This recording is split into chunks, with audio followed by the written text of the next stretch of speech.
Columbia and City College now, where some of the protesters arrested Tuesday night faced a judge today. Fox says Antwan Lewis was inside the courtroom as this was all taking place. And Antwan, there were some people who caused disruptions too.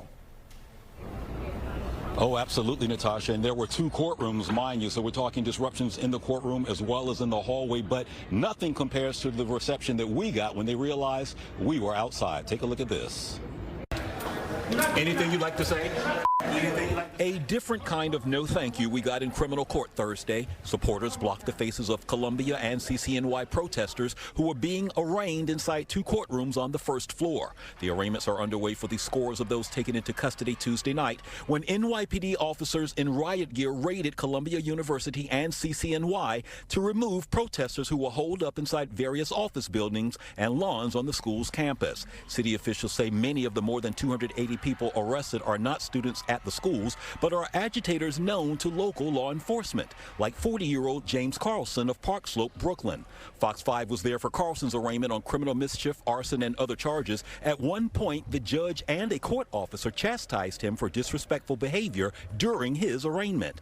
Carlson was already on the NYPD's radar for an incident last month in Morningside Heights when a 22-year-old man was assaulted, his Israeli flag stolen from him, then set on fire.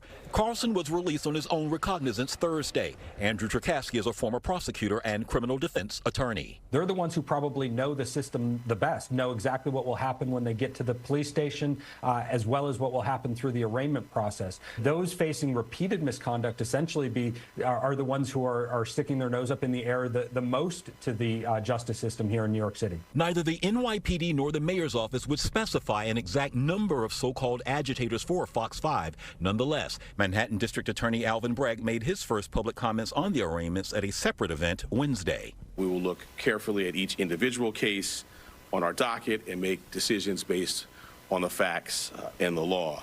That will include a thorough review of body cam footage and interviews with witnesses.